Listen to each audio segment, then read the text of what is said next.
ಕನಿಷ್ಠ ವೇತನ ಕೂಡ ಹೇಳಿದ್ದಾರೆ. ಸಾಕಷ್ಟು ಕಡೆ ಸಂಬಳ ಬಾಕಿ ಇದೆ ಅಂತೇಳಿ ಅಲ್ಪಸಂಖ್ಯಾತರ ಕಲ್ಯಾಣ ಇಲಾಖೆಯಲ್ಲಿ ಕನಿಷ್ಠ 2,000 ಜನ ಹೊರಗುತ್ತಿಗೆ ನೌಕರರು ಕೆಲಸ ಮಾಡ್ತಾ ಇದ್ದಾರೆ ತಮ್ಮ ಗಮನಕ್ಕೆ. ಮತ್ತೆ ಕೊಪ್ಪಳದಲ್ಲಿ ಕಳೆದ 12 ವರ್ಷಗಳಿಂದ ನೌಕರರದೇ ಆದಂತ ಒಂದು ಏಜೆನ್ಸಿ ಸೊಸೈಟಿ ಕೆಲಸ ಮಾಡ್ತಾ ಇದೆ. ಸರ್, ಕೊಪ್ಪಳದಲ್ಲಿ ಒಂದು ಸೊಸೈಟಿ ನಮ್ಮದೇ ನೌಕರರು ಕೆಲಸ ಮಾಡ್ತಾರೆ, ತಮ್ಮ ಗಮನಕ್ಕೂ ಬಂದಿರಬೇಕು. ಆ ಸೊಸೈಟಿಗೆ ಸಾಕಷ್ಟು ಸಾರಿ ಟೆಂಡರ್ ಹಾಕ್ದಾಗ ಟೆಂಡರ್ನ ಉದ್ದೇಶಪೂರ್ವಕವಾಗಿ ಕೆಲವು ರಾಜಕೀಯ ಒತ್ತಡಕ್ಕೆ ಕ್ಯಾನ್ಸಲ್ ಮಾಡಿದ್ದಾರೆ. ಅದು ನೀವು ಮೊನ್ನೆನೂ ಕೂಡ ಸೆಷನಲ್ಲಿ ದೊಡ್ಡ ಚರ್ಚೆ ಆಗಿದೆ. ಬೀದರ್ ರೀತಿಯಲ್ಲಿ ಮಾದರಿನ ಜಾರಿ ಮಾಡಬೇಕು ಅಂತೆಲ್ಲ, ಇದು ಕೂಡ ಇದೇ ರೀತಿ ಆಗಿದೆ. ಹಾಗಾಗಿ ತಾವು ದಯವಿಟ್ಟು ಅವರು ಕೂಡ ಒಂದು ಮನವಿ ಕೊಡ್ತಾ ಇದ್ದಾರೆ. ಸಂಬಂಧಪಟ್ಟ ತಮ್ಮಂತ ಮನೋಜ್ ಕುಮಾರ್ ಜೈನ್ ಅವ್ರ ಗಮನಕ್ಕೆ ತಂದು ಮುಂದುವರಿಸಲಿಕ್ಕೆ ತಾವು ಮಾರ್ಗದರ್ಶನ ಮಾಡಬೇಕು ಅಂತೇಳಿ ವಿನಂತಿ ಮಾಡ್ತೀನಿ ಸರ್. ಈಗ ನಮ್ಮ ಉದ್ದೇಶಿ ಮಾತಾಡ್ತಾರೆ.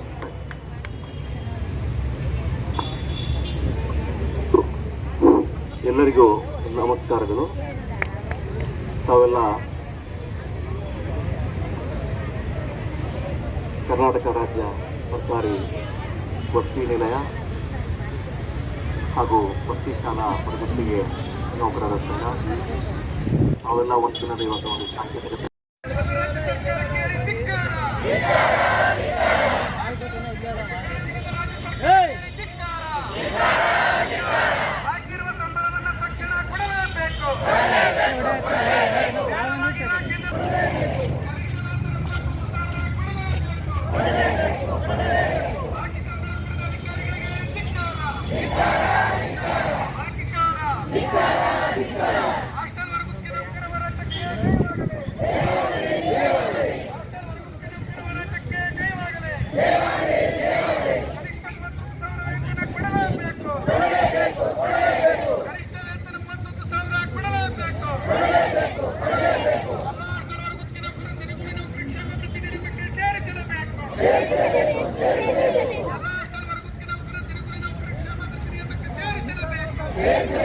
ಅನುದಾನವನ್ನ ಮೊದಲನೇ ಬಾರಿಗೆ ಲಿಂಕ್ ಡಾಕ್ಯುಮೆಂಟ್ ಅಲ್ಲದಲ್ಲೂ ಕೂಡ ನಾವು ಹೆಚ್ಚುವರಿಯಾಗಿ 40 ಕೋಟಿ ಅನುದಾನ ಈ ಒಂದು ವೇತನಕ್ಕೆ ಬಗೆಹರಿಸಲಿಕ್ಕೆ ಅಂತ ಹೇಳ್ಬಿಟ್ಟು ಪ್ರಮುಖವಾದ ನಿರ್ಧಾರ ಕೈಗೊಂಡು ಮೊನ್ನೆ ಸಚಿವರ ಅನುಮೋದನೆ ಪಡೆದು ಎಲ್ಲರೂ ವೇತನವನ್ನ ನಾವು ತುರ್ತಾಗಿ ಅದನ್ನ ಬಗೆಹರಿಸಬೇಕು ಎನ್ನುವ ನಿಟ್ಟಿನಲ್ಲಿ ನಾವು ಅದನ್ನ ಕ್ರಮ ವಹಿಸಿದ್ದೇವೆ.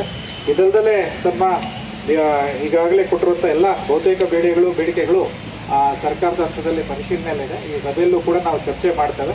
ಅದರಲ್ಲೂ ಏನು ಪಾಲಿಸಿ ಮ್ಯಾಟರ್ ಆಗಿರೋದ್ರಿಂದ ಅದನ್ನ ಖಂಡಿತವಾಗ್ಲೂ ಆದಷ್ಟು ಬಗೆಹರಿಸುವಂಥ ಒಂದು ಕ್ರಮವನ್ನು ನಾವು ಮಾಡ್ತೇವೆ. ಅದರಲ್ಲೂ ಮಾನ್ಯ ಪ್ರಧಾನ ಕಾರ್ಯದರ್ಶಿಗಳು ಈಗಾಗಲೇ ಸಭೆಗಳು ನಡೆಸಿದ್ದಾರೆ. ಅದರಲ್ಲಿ ಒಂದಷ್ಟು ವೇತನ ಸರಿಯಾದ ಸಮಯದಲ್ಲಿ ಪಾವತಿಸುವಂಥದ್ದು ಮತ್ತೆ ESIPF ಮಾಡುವಂಥದ್ದು, ಅದರಲ್ಲೂ ಕಾರ್ಮಿಕ ಇಲಾಖೆಯಲ್ಲಿ ಕೊಡ್ತಾ ಇರುವಂತಹ ಏನು ನಿಗದಿಯಾಗಿರುವಂಥ ವೇತನ ಕರೆಕ್ಟಾಗಿ ಅವರಿಗೆ ಕೈ ತಲುಪಿಸುವಂಥದ್ದು, ಪೇ ಸ್ಲಿಪ್ ಕೊಡುವಂಥದ್ದು, ಅದನ್ನ ಬಹುತೇಕ ಜಿಲ್ಲೆಗಳಲ್ಲಿ ನಾವು ಬಗೆಹರಿಸಿದ್ದೇವೆ. ಯಾವ್ಯಾವ ಜಿಲ್ಲೆಗಳಲ್ಲಿ ಅದು ಬಗೆಹರಿದಿಲ್ಲ, ಮಂಜೂರಾತಿ ಸಂಖ್ಯೆ 100 ಇದ್ರೆ 120, 130 ಯಾವ್ದೋ ಒತ್ತಡಕ್ಕೆ ನಿಮ್ಮ ಅಡಿಗೆಯನ್ನ ತಗೊಂಡ್ಬಿಟ್ಟಿದ್ರು. ಅದು ಮೊನ್ನೆ ಒಂದು ಸರ್ಕಾರದಂತಲ್ಲಿ ಒಂದು ಪರಿಶೀಲನಾ ಸಭೆ ಆದಾಗ ಅದರಲ್ಲಿ ಒಂದಿಷ್ಟು ಜನ ತೆಗೆದಾಕಿದ್ರು. ಈಗ ನಾವೇನಂತ ತೀರ್ಮಾನ ಮಾಡಿದೀವಿ ಅಂದ್ರೆ ಹೊಸದಾಗಿ 150 ಹಾಸ್ಟೆಲ್ಗಳಾಗ್ತಾ ಇದೆ.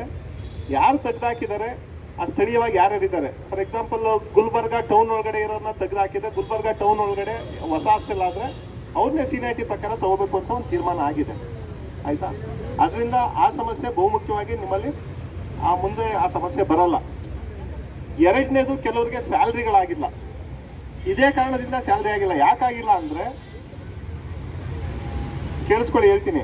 100 ಜನ ಇರೋ ಕಡೆ 120 ಜನ ತಗೊಂಡ್ರೆ ಸರ್ಕಾರ 100 ಜನಕ್ಕೆ ಅಷ್ಟೇ ಸಂಬಳ ಕೊಡ್ತಾ ಇದ್ದಿದ್ದು. ನಮ್ ಗಮನಕ್ಕೆ ಬರ್ತವೆ ನಿಮ್ಮ ಜಿಲ್ಲಾ ಮಟ್ಟದ ಅಧಿಕಾರಿಗಳು, ತಾಲೂಕು ಮಟ್ಟದ ಅಧಿಕಾರಿಗಳು ಎಕ್ಸ್ಟ್ರಾ 30-40 ಜನ ತಗೊಂಡು ಯಾವುದೋ ಒತ್ತಡಕ್ಕೆ ಹಾಸ್ಟೆಲ್ಗಳನ್ನ ನಡೆಸಿದ್ರೆ ಆ 30 ಜನಕ್ಕೆ ಸರ್ಕಾರ ಸಂಬಳ ಕೊಟ್ಟಿಲ್ಲ. ಅದೇನಾಗಿದೆ, ಬ್ಯಾಕ್ಲಾಗ್ ಹಂಗೆ ಉಳ್ಕೊಂಬಂದಿದೆ, ಅರಿಯರ್ಸ್ ಹಂಗೆ ಉಳ್ಕೊಂಬಂದಿದೆ. ಮೊನ್ನೆ ಖರ್ಗೆ ಸಾಹೇಬ್ರು ಒಂದು ಮೀಟಿಂಗ್ ಮಾಡಿದಾಗ ಅದ್ರ ಬಗ್ಗೆನೂ ಚರ್ಚೆ ಆಯಿತು. ಆ ಚರ್ಚೆ ಆದಾಗ ಫೈನಾನ್ಸ್ ಡಿಪಾರ್ಟ್ಮೆಂಟ್ಗೆ ಹೆಚ್ಚುವರಿ ಕಳಿಸಿ ಪ್ರಪೋಸಲ್ನ ನಾವು ಅಲ್ಲಿ ಒಂದು ಸಭೆ ಮಾಡಿ ತೀರ್ಮಾನ ತಗೋತೀವಿ ಅಂತ ಹೇಳಿದ್ದಾರೆ. ತೀರ್ಮಾನ ಆಗಿತ್ತು. ಆದ್ರೆ ಕೆಲವು ತಾಂತ್ರಿಕ ಕಾರಣಗಳಿಂದ, ಬೆಂಗಳೂರಿನಲ್ಲಿ ಮಳೆ ಇದ್ದ ಕಾರಣದಿಂದ ಆ ಸಮಯದಲ್ಲಿ ಹೋರಾಟ ಮಾಡೋದು ಸೂಕ್ತ ಅಲ್ಲ ಅಂತೇಳಿ ಮತ್ತೆ ಅಧಿವೇಶನ ನಡೆಯುವಂತ ಸಂದರ್ಭದಲ್ಲಿ ನಮ್ಮ ಸಮಸ್ಯೆಗಳಿಗೆ ಸ್ಪಂದಿಸುವಂತ ಅಧಿಕಾರಿಗಳು ನಮಗೆ ಮನವಿಯನ್ನು ತೆಗೆದು ವಿಧಾನಸಭಾ ಅಧಿವೇಶನದಲ್ಲಿ ಆಡಳಿತ ಪಕ್ಷ ಕಾಂಗ್ರೆಸ್, ವಿರೋಧ ಪಕ್ಷ ಬಿಜೆಪಿ ಮತ್ತು ಜೆಡಿಎಸ್ ಅಧಿವೇಶನದಲ್ಲಿ ಏನೇನು ಮಾತಾಡ್ತಾ ಇದೆ, ಯಾವ್ಯಾವ ವಿಷಯಗಳನ್ನ ಪ್ರಸ್ತಾಪ ಮಾಡ್ತಾ ಇದ್ದಾರೆ, ಯಾವ ಜನರ ಪರವಾಗಿ ಮಾತುಗಳನ್ನು ಮಾತಾಡ್ತಾ ಇದ್ದಾರೆ ಅಂತಕ್ಕಂಥದ್ದನ್ನು ನಾವು ಅಧಿವೇಶನ ನಡೀತಕ್ಕಂಥ ಸಂದರ್ಭದಲ್ಲಿ ಮಾಧ್ಯಮ ಮೂಲಕ ನಾವು ನೋಡ್ತಾ ಇದ್ದೀವಿ. ಮತ್ತೊಂದು ಕಡೆ ಕೆಲವು ಜವಾಬ್ದಾರಿಯುತವಾಗಿರ್ತಕ್ಕಂಥ ಮಾಧ್ಯಮಗಳು ನೌಕರ ಸಂಘದ ರಾಜ್ಯ ಸಮಿತಿ ಪರವಾಗಿ ತುಂಬುರುವೇದ ಸ್ವಾಗತವನ್ನು ಕೋರ್ತೇನೆ. ಈ ಹೋರಾಟವನ್ನು ಮಾಡಬೇಕು ಅಂತ ಹೇಳಿ ನಾವು ಜೂನ್ ತಿಂಗಳಲ್ಲಿ ಒಂದು ಸಭೆಯನ್ನು ಮಾಡಿ ಅಧಿವೇಶನ ನಡೆಯುವಂತಹ ಹೋರಾಟ ಮಾಡಬೇಕು. ಅದಕ್ಕಾದ್ರೆ ಜಿಲ್ಲಾ ಮಟ್ಟ ಮತ್ತು ತಾಲೂಕು ಮಟ್ಟದಲ್ಲಿ ಹೋರಾಟಗಳಾಗಬೇಕು. ಉಸ್ತುವಾರಿ ಸಚಿವರಿಗೆ ಮನವಿಯನ್ನು ಕೊಡಬೇಕು, ನಮ್ಮ ಸ್ಥಳೀಯ MLAಗಳಿಗೆ ಮನವಿಯನ್ನು ಕೊಡಬೇಕು ಅಂತ ಹೇಳಿ ನಮ್ಮ ರಾಜ್ಯ ಸಮಿತಿಯಲ್ಲಿ ತೀರ್ಮಾನ ಆಗಿತ್ತು. ಅದರ ನೌಕರ ಸಂಘದ ಅಧ್ಯಕ್ಷರಾದ ಭೀಮಶೆಟ್ಟಿ ಎಂಪಳ್ಳಿ ಅವರೇ, ಕಾರ್ಯದರ್ಶಿಯವರಾದ ಹನ್ಮೇಗೌಡ್ರೆ ಹಾಗೂ ಇಲ್ಲಿ ವೇದಿಕೆಯ ಮೇಲ್ಗಡೆ ಇರುವಂಥ ಎಲ್ಲ ಪದಾಧಿಕಾರಿಗಳೇ ಹಾಗೂ ಬಹುಮುಖ್ಯವಾಗಿ ನನ್ನ ನೌಕರ ಬಂಧುಗಳೇ, ಕೇಳಿಸ್ತಾ ಇದೆಯಲ್ವಾ? ನನಗೆ ತುಂಬ ಬೇಜಾರಾಗಿದೆ ಈ ಸಲ ಶಾಮಿಯಾನ ಯಾಕೆ ಹಾಕಿಲ್ಲ ಅಂತ. ನಾನು ಫಸ್ಟ್ ಬರ್ತಿದ್ದಂಗೆ ಭೀಮಶೆಟ್ಟಿ ಅವ್ರ ಹತ್ರ ಕೇಳ್ಕೊಂಡೆ, ಎಂಪಳ್ಳಿ ಅವ್ರ ಹತ್ರ, ಪಾಪ ಬಿಸಿಲಲ್ಲಿ ಕೂರ್ಸಿದ್ದೀರಿ ಅವರಿಗೆ ಬೆಳಿಗ್ಗೆಯಿಂದ ಅಂತ. ನನಗೂ ತುಂಬ ಬೇಜಾರಾಯ್ತಿದ್ದು. ಕರುಣೆ ನಿಮ್ಮ ಮೇಲೆ ಇದು ಯಾವಾಗ ಇರುತ್ತೆ, ಯಾಕೆ ನಾನು ಯಾವಾಗಲೂ ಹೇಳ್ತಾ ಇರ್ತೀನಿ, ನೀವುಗಳಿಲ್ಲದೆ ಹೋದ್ರೆ ನಮ್ಮ ಹಾಸ್ಟೆಲ್ಗಳು ನಡೆಯೋದು ದುಸ್ತರ ಅಂತ. ಇವತ್ತೇನಾದ್ರೂ ನಮ್ಮ ಹಾಸ್ಟೆಲ್ಗಳು ಒಂದು ಒಳ್ಳೆ ರೀತಿಯಲ್ಲಿ ನಡೀತಾ ಇದೆ ಅಂದ್ರೆ ನಿಮ್ಮಿಂದನೇ ನಡೀತಾ ಇರೋದು, ಹೊರ ಸಂಪನ್ಮೂಲ ಸಿಬ್ಬಂದಿ ಅವರಿಂದನೇ. ಬಹುಮುಖ್ಯವಾಗಿ ನಮ್ಮಲ್ಲಿ ಏನಾಗಿದೆ ಅಂದ್ರೆ 50% ಜಾಸ್ತಿ ಖಾಲಿ ಇರೋದ್ರಿಂದ ಎಲ್ಲಾ ಹುದ್ದೆಗಳನ್ನ ಬಹುಮುಖ್ಯವಾಗಿ ನಾವು ಹೊರ ಸಂಪನ್ಮೂಲ ಸಿಬ್ಬಂದಿಯವರಿಂದಲೇ ತಗೊಂಡಿದ್ವಿ. ನಿಮ್ಮಲ್ಲಿ ಸುಮಾರು ಒಂದು 15ರಿಂದ 20 ಅಂಶಗಳನ್ನ ನಮ್ಮ ಹತ್ರ ಕೋರ್ಕೊಂಡಿದ್ರಿ. ನಿಮಗೆ ಕೆಲವು ವಿಷಯಗಳು ಗೊತ್ತಿಲ್ಲ ಅನ್ಸುತ್ತೆ. ನಮ್ಮ ಆಫೀಸಲ್ಲಿ ವಾರದಲ್ಲಿ 3 ದಿವಸ ನಿಮ್ಮ ಕಾರ್ಯದರ್ಶಿಯವರು ಇರ್ತಾರೆ, ಪ್ರಧಾನ ಕಾರ್ಯದರ್ಶಿಯವರು ಇರ್ತಾರೆ. ಹನುಮೇಗೌಡರು ನಮ್ಮ ಆಫೀಸಿಗೆ ಬಂದರೆ ನಿಮ್ಮ ಪದಾಧಿಕಾರಿಗಳದ್ದು ಏನೇನು ಸಮಸ್ಯೆಗಳಿದೆ ಅದನ್ನು ತೊಗೊಂಬರ್ತಾರೆ ನಮ್ಮ ಆಫೀಸಿಗೆ. ಒಂದು ಅರ್ಧ ಗಂಟೆ ಕೂತ್ಕೊತಾರೆ, ಅಣ್ಣ ಈ ಹಾಸ್ಟೆಲ್ನಲ್ಲಿ ಈ ಸಮಸ್ಯೆ ಆಗಿದೆ, ಈ ಹಾಸ್ಟೆಲ್ನಲ್ಲಿ ಈ ಥರ ಸಮಸ್ಯೆ ಆಗಿದೆ ಅಂತಾರೆ. ಅವ್ರು ನಮ್ಮ ಪಕ್ಕದಲ್ಲೇ ಇದ್ದಾರೆ, ಕೇಳ್ಕೊಳ್ಳಿ. ಸಾಧ್ಯವಾದಷ್ಟು ಅಲ್ಲೇನೆ ನಾನು ಫೋನ್ ತಗೊಂಡು ಅಲ್ಲಿ ತಾಲೂಕು ಆಫೀಸರ್ ಜೊತೆ ಮಾತಾಡಿ ಸಾಧ್ಯವಾದಷ್ಟು ಸಮಸ್ಯೆನ ಬಗೆಹರಿಸ್ತಾ ಇದ್ದೀನಿ. ಆಯ್ತಾ? ಇದರಲ್ಲಿ ಬಹುಮುಖ್ಯವಾಗಿ ನೀವೇನು ಈ ಸರ್ಕಾರದ ಹಂತದಲ್ಲಿ ಆಗೋಂಥ ಡಿಸಿಷನ್ಸು, ಮಿನಿಮಮ್ ಇದು ವೇಜಸ್ ಆಕ್ಟ್ಗಿಂತ ಜಾಸ್ತಿ ಹಣ ಕೊಡಬೇಕು ಅಂತ ಕೇಳ್ತಾರೆ, 30,000 ಮಿನಿಮಮ್ ಫಿಕ್ಸ್ ಮಾಡಬೇಕು ಅಂತ. ಅದನ್ನ ಕಾರ್ಮಿಕ ಇಲಾಖೆಯಿಂದನೇ ಆಗಬೇಕು, ಅದು ನಮ್ಮಿಂದ ಮಾಡೋದಕ್ಕೆ ಬರಲ್ಲ. ಅದು ತಮ್ಮ ಪದಾಧಿಕಾರಿಗಳಿಗೂ ಗೊತ್ತಿದೆ, ನಿಮಗೂ ಗೊತ್ತಿದೆ, ಸುಮಾರು ಜನ ಇವ್ರಿಗೆ ಗೊತ್ತಿದೆ. ಇಲ್ಲಿ ನನ್ನ ಇಲಾಖೆ ಮತ್ತೆ ಮುಖ್ಯವಾಗಿ ಏನು ಹೇಳ್ತೀವಿ ಅಂದರೆ, ಸ್ಯಾಲ್ರಿ ಕರೆಕ್ಟಾಗಿ ಸ್ಯಾಲ್ರಿ ನಿಮ್ಮ ಅಕೌಂಟಿಗೆ ಬರಬೇಕು. ಒಂದು PF ಮತ್ತು ESI ನಿಮ್ಮ ಅಕೌಂಟ್ಗಳಿಗೆ ಜಮಾ ಆಗಬೇಕು. ಅದನ್ನ ಮೆಜಾರಿಟಿ ನಾವು ರೆಕ್ಟಿಫೈ ಮಾಡಿದ್ದೀವಿ, ಸರಿ ಮಾಡಿದ್ದೀವಿ. 1-2 ಸಣ್ಣ ಪುಟ್ಟ ನ್ಯೂನತೆಗಳಿದ್ದಾಗ ನಿಮ್ಮ ಅಧ್ಯಕ್ಷರುಗಳು ಮತ್ತು ಇವರೆಲ್ಲ ತಂದು ನಮ್ಮ ಗಮನಕ್ಕೆ ತರ್ತಾರೆ, ಅದನ್ನ ಸರಿಪಡಿಸ್ತಾ ಇದ್ದೀವಿ. 1-2 ಕಡೆ ಆ ಥರ ಸಮಸ್ಯೆಗಳು ಆಗ್ತಾ ಇದೆ, ಅದನ್ನು ಸಹ ನಾವು ಸರಿಪಡಿಸ್ತಾ ಇದ್ದೀವಿ.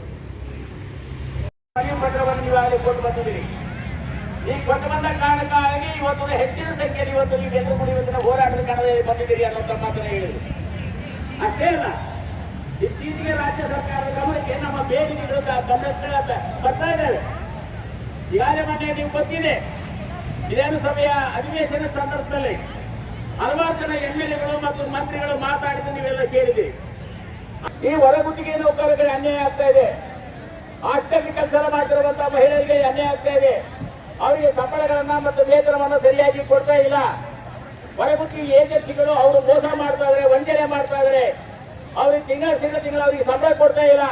ಈ ಪದ್ಧತಿ ಬದಲಾವಣೆ ಆಗಬೇಕು ಅಂತ ಅನೇಕ ಜನ MLAಗಳು ಮಾತಾಡಿದ್ರೆ ನೀವೆಲ್ಲ ಕೇಳಿರ್ಬೇಕು. ನಾವು ಕೂಡ ಅದನ್ನ ವಿಡಿಯೋ ಮಾಡಿ ನಿಮ್ಗೆಲ್ಲರಿಗೂ ಕೂಡ ನಾವು ಕಳಿಸಿದೀವಿ, ನೀವು ಅದನ್ನ ಗಮನಿಸಿದಿರಿ. ಅಂತಂದ್ರೆ ಕನಿಷ್ಠ ಇವತ್ತೇನೋ ವಿಧಾನಸಭೆ ಅಧಿವೇಶನದಲ್ಲಿ ಇದೆ, ಎಲ್ಲಾ ಜಿಲ್ಲೆಯಿಂದ ಎಲ್ಲೆಲ್ಲಿ ಅನುದಾನದ ಕೊರತೆ ಇದೆ. ಇದು ಒಂದಾದ್ರೆ ಕೆಲವು ಕಡೆ ನಮ್ಗೆ ನಿಗದಿಪಡಿಸಬೇಕಾಗಿತ್ತು ಅಷ್ಟು ಅನುದಾನನೂ ಹೊರ ಸಂಪನ್ಮೂಲಕ್ಕೆ ನಿಗದಿಪಡಿಸಿಲ್ಲ, ಅದು ಶಾರ್ಟೇಜ್ ಇದೆ. ಇವೆರಡೂ ಸೇರಿಸ್ಕೊಂಡು ನಾವು ಕನ್ಸಾಲಿಡೇಟ್ ಮಾಡಿ ಆರ್ಥಿಕ ಇಲಾಖೆ ಕೊಟ್ಟು ಅದನ್ನು ಸಹ ನಾವು ಬಿಡುಗಡೆ ಮಾಡಿಸೋದಕ್ಕೆ ಪ್ರಾಮಾಣಿಕ ಪ್ರಯತ್ನ ಮಾಡ್ತಾ ಇದ್ದೀವಿ, ಮಾಡ್ತೀವಿ, ಮುಂದೆನೂ ಮಾಡ್ತೀವಿ. ಅದಾಗ ತನಕ ನಾವು ಬಿಡಲ್ಲ ಅದನ್ನ.